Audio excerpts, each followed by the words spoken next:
Hi folks, doing a quick dev video. So this week's update was polishing the first 10 levels. So to give you some background on this, I have a list somewhere that I had stuck up on my wall for the longest time. It's probably in the earliest dev videos in the background. And I called, it was the list of the first 9 things in Electronic Superjoy 1. I lucked out. I did some things intentionally in ESJ1, but also I accidentally did some very clever things in ESJ1. One of the things I did was I did a very strong cold open, which I've since learned what that means. So if you've watched a lot of Brooklyn Nine-Nine, hypothetically, but any television show, right, there's that little bit with like one joke, and then it hits the intro, and then it's the full show. So in Brooklyn Nine-Nine, they have some stupid thing, Boyle drops something, or Terry does something, or whatever.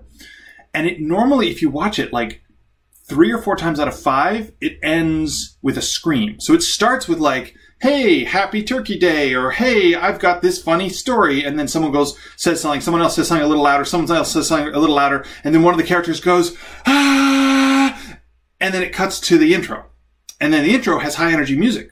So that's called a cold open, and basically the logic behind that is someone's just sitting down flipping channels, right? Their show just finished, and they're kind of flipping through, and then they see that little intro. Now, no matter what show it is, they're like, oh, I kind of like this show. I'll wait 10 seconds. And because the cold open is 10 seconds long, and that's a joke from start to finish, and intentionally, it's a joke you can drop into at any point and still kind of get the joke. So they tend to be physical humor and so on. They don't tend to be complicated, overworded things.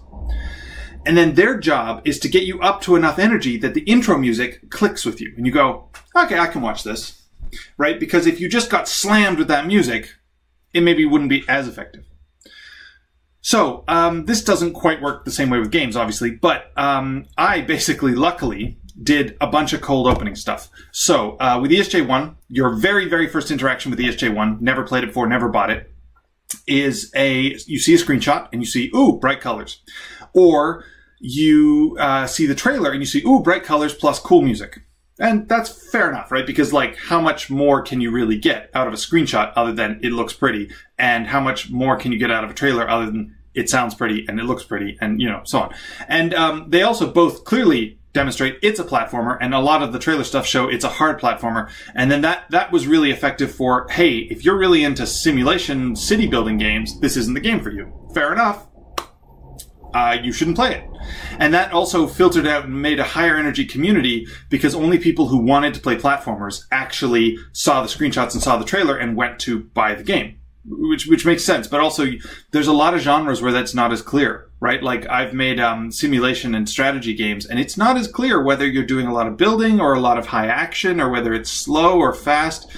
Platformers have the advantage of being really clear what it is. Okay, so with ESJ1, the first 9 things was screenshot/trailer. Then the second thing was the title screen, which was music. And it was just nice, high energy music and bright pink flashing lights. And it was like, okay, look, you just double clicked on the icon, bam, this is what the game is. In fact, this is sort of higher energy than most of the game. And most people are like, oh, okay, cool little music. And my stupid little dance. And you can see that when you watch Jacksepticeye or Markiplier or any of the really big YouTubers. They come at it, they're pulling the computer chair up, they're going to do a long day of, computer gaming, and they open up ESJ and they're like, oh yeah, okay, cool, yeah, I can do this. And then the next thing I just did by accident, basically, was the warning screen. And I put the warning screen in because I was worried about epileptics and flashing lights, as well I may be. And then because I'm me, when I wrote out the warning screen, I said, warning, flashing lights, bright colors, also orgasm noises, bit of blasphemy, extreme cartoon violence, motherfucking rips your head off, or whatever the exact text of the thing is. But because it was me, I was just fucking around. So they come in, and they have the screenshots, trailers, and they have the bright music and the intro, and they're like, okay, I'm a little amped up. And then I hit them with this warning screen, and then routinely in the YouTube videos, you can see this in the first 2 minutes of the video. They go, ha, I like blasphemy. Blasphemy's awesome. Violence, I love that. Orgasms, what the fuck am I playing? Right? That's awesome, because that gets them a little curious, a little interested. Okay, next thing is I put in a little save thing, which I'll do eventually for ESJ2, where if you've never started the game up before, it says, you don't need the menu. Fuck the menu, fuck all that shit. Level 1. Go straight into level 1, because pretty much what you're going to do is you're going to play it. And then if you want, you can quit out and change the options and tweak the stuff. But 90% of people just use the default controls to play the very first level. And that first level came with a little storyline. And the storyline opened with a really strong line, which was, you lost an eye in the war of rock and roll. And it seemed really drastic, right? Like I was writing it shit-faced at 4 a.m. or something, giggling like an idiot because that's how I write. And then the next morning I showed it to Cassie and Cassie like died laughing. And that was my entire writing process. I won't claim it. Like I got really lucky with ESJ1 in a lot of ways.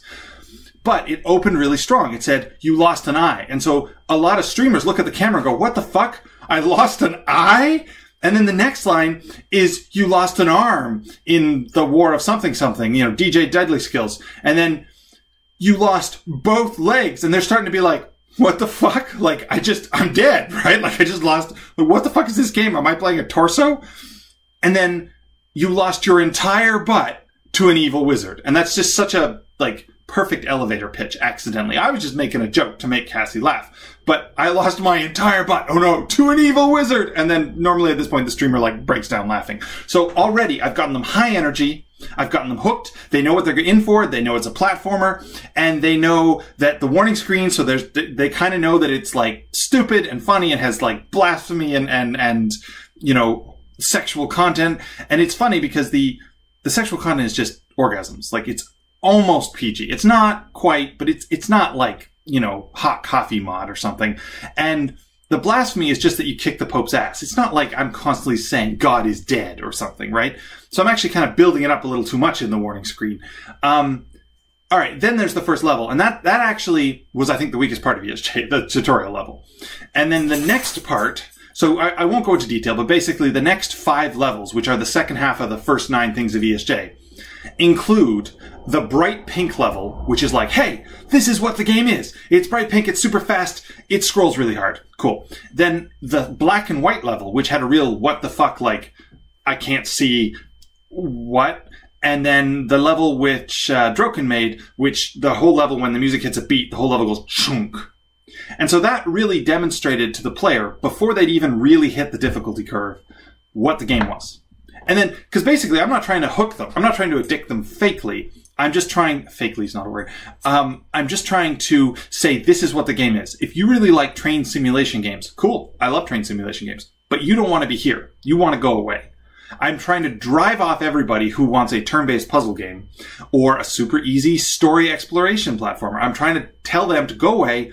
It's within the 2 hours. Go refund it on Steam. Absolutely. Because this is what the game is. And so at this point, they know what the game is. And that's, I think, one of the reasons why ESJ had very high positive reviews. Very positive reviews on Steam are fairly rare. And I've got 3,000, and I'm in, that's 4.5 out of 5 stars and 3,000 reviews. That's fucking amazing, right?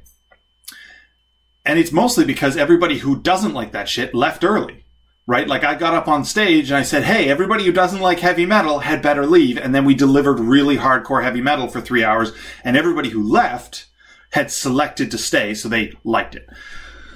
So I'm trying to do this with ESJ2. The problem is, of course, is now I know what I'm doing. I'm not being lucky. I'm going to fuck up, overthink it, and destroy it. So, oh well. I'm not trying to be super clever, because basically it's the same thing.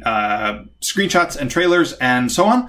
And then the title screen, which also has the music. In fact, it's not as high energy this time, because I think that's better, but also this is one of Envy's tracks, and his style has changed slightly, and I want Envy's tracks to be in the intro.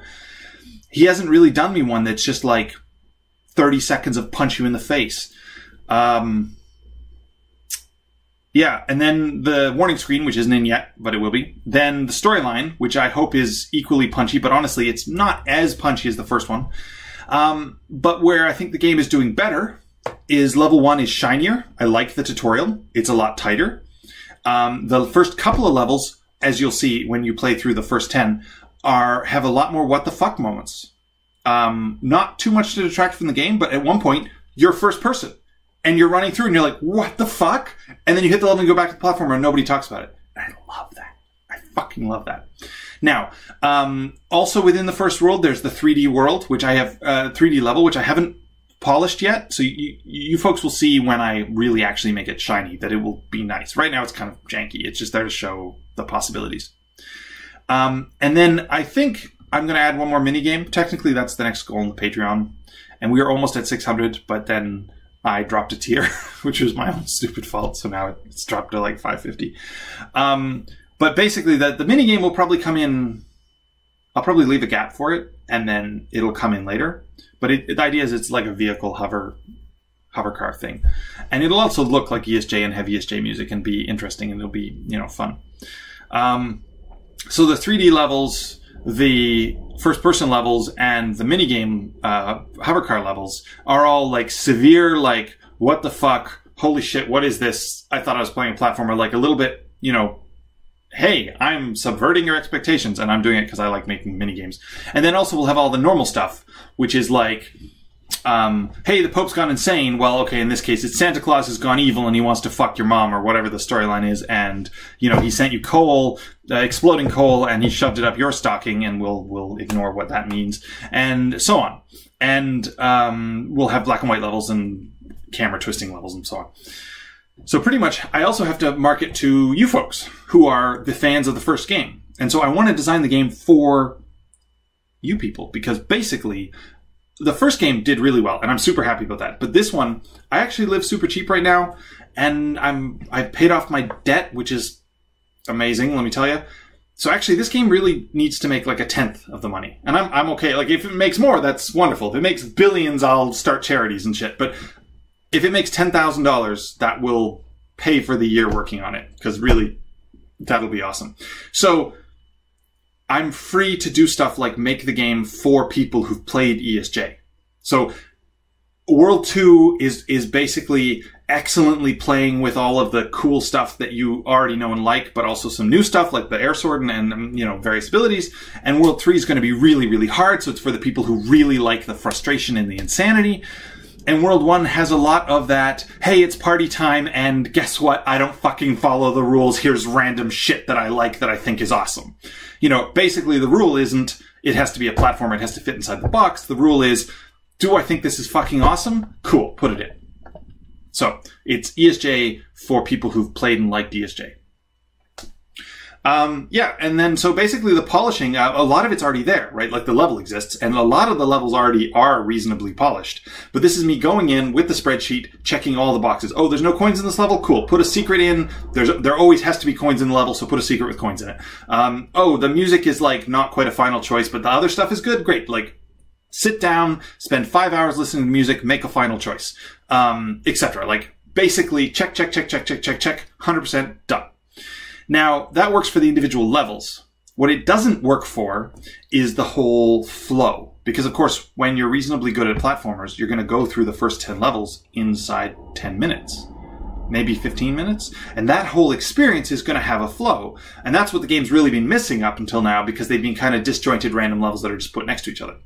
So, this is better than what it was before, and it's not done yet. But the flow, that's why I want folks this week to play through the first 10 levels, and give me feedback on like, hey, when I went from the pink level to the blue level, that was a pleasant sensation because it was like, ooh, blue, cool. Not, or maybe that was a negative sensation because no one warned me. There was no gameplay. The portal didn't have like blue around it. I just went from pink to blue, and all of a sudden I used a different ability, and it just felt janky and wrong. And I was just getting used to the double jump, and I got it taken away, and I'm down to an air sword, and that felt bad. And so I want that feedback.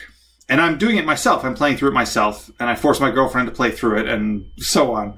And I'm going to grab random friends and just force them to sit down and play it. And I want to see first-time players, right? I want to see people who are like, I hate platformers. I'm going to suck at this, and I want to see where they drop out. And this is also where I'm never going to be able to please everybody. And I have to accept that. Like, Yuvira talked about how the faces on the bouncy pads didn't seem final. And then Colin said, oh, they seem final. And I'm like, well, I can see both sides of the argument. They seem pixelated, and they have 2 frames, and so they're not, like, amazingly animated, and they're in every level, or in most levels. So the more serious and spooky levels, it feels weird to have this happy face. Right? But also, like, the main vibes of ESJ are high energy, silliness, and sexiness. But of course, I don't want to push any of those too far. I talked about this in the Discord a little bit. I don't want to push sexiness to the point where there's just anal porn in the background. That would be too far. And I don't want to push silliness to the point where it's just too silly. And I don't want to push high energy electronics until it's too far, because that becomes its own game. It becomes a game which is all about the adrenaline. And if I push any of them too far, the other ones start seeming out of place. If I went all high energy action, the silliness starts feeling out of place. And the, you know, sexiness maybe doesn't match the silliness, right? If it's high sexy and high, I don't know, you know, so I don't know. It's all vibe, right? So there's no algorithm to help me figure it out. I think what I'm probably going to do with that one, because that is actually a valid thing I want to fix, is I'm probably going to make an identical version of the bounce pads that has no face. It's just a white star that has a little particle effect and looks shiny. And then for the spookier levels, I'll just replace those in with that. And then for the sillier levels, I'll have the faces. You know, I don't need to follow rules. I'm not following an exact template. But yeah, so play the first 10 levels and let me know what you think. And also just generally let me know what you think. You know, I'm going to have weeks where I'm like, hey, everybody, can we start from level 1, blank your save files, and can you play through the game for me? And just tell me, write down when you were like, bleh, and when you were like, yeah. So we're just, it's super inexact to measure this stuff. But the exciting news is we are approaching the end. Most of the levels exist, and at this point, the pipeline for building levels is pretty easy, because I'm going to slot them into one of the existing art styles, or I'm going to design an art style for them. I'm probably not going to add any new abilities at this point. You know, the game is kind of tightened up. We have all the stuff. So I'm looking forward to doing the boss fights. I'm going to leave them pretty late because I want them to be really good. And that means having everything available to me. And then, yeah, basically I'm going to just polish giant chunks. You'll notice that I polished a lot of levels for 1 week. Like I polished it wasn't 10 levels, it was like 8, because 2 of them had already been polished. But that's a lot for 1 week. And it's because huge chunks of the game are already polished. I just need to finish off that little bit. I need to go from almost done to actually done. And so I'll jump through, and then once that's a lot better, I'll tackle the world map again. The world map's waiting for this. I'll arrange it properly because I'll know what the level order is supposed to be. It's currently not correct. I mean, yeah.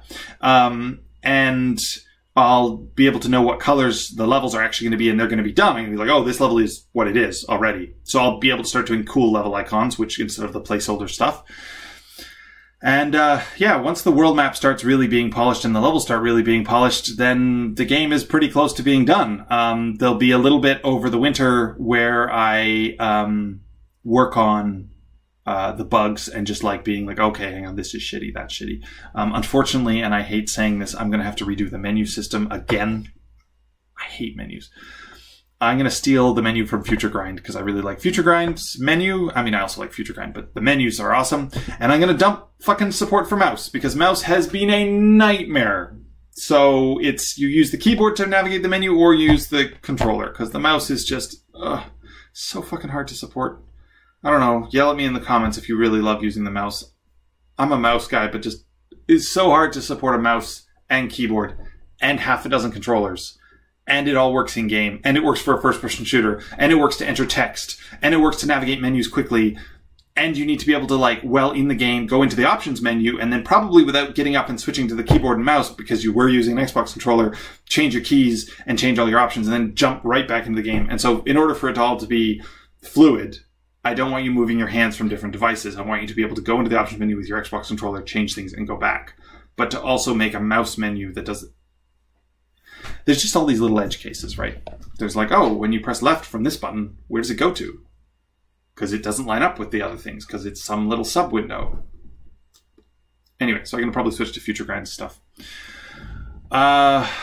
Yeah, that's everything. Thanks for watching this dev video. It's an exciting time because I really like polishing. It feels really good. You know, like it's not that much more work going from 95% to 100%, but it's enough work, and then it feels really great because all of a sudden you have like a finished product. Also, one of the things I'll be doing in the later stages is profiling. And profiling is running a deep profile and finding out what's lagging and going in, and there should be a bunch of spots where I'll be able to fix it up. So that's good, because just generally the game will run faster, because currently we've been trying to make the levels and not worry so much about low-end computers running them. But I'm starting to notice bits that lag and on my laptop, which is no good. So I'll hopefully polish it up really nice, you know, go through. And then I also should have low lag versions where I use additive and multiply instead of alpha textures, which will change the look a little bit, and it won't be perfect, but it will be good. And then that will let it run on like nearly on phones. So that should be an option, because the game sucks if it's not running at 60 frames solid. All right, folks. Hope you find these dev videos interesting. I blather about what's obsessing in my brain. I am going to go to a hardware store and buy like tools and stuff so that I can like saw things. So if I'm missing a hand next week, it's because of that. Cool. All right. Let me know what you think of the update. Play through the first 10 levels and give me feedback. That's awesome. As always, thank you very much for supporting me. And the end is in sight, folks. The end is in sight.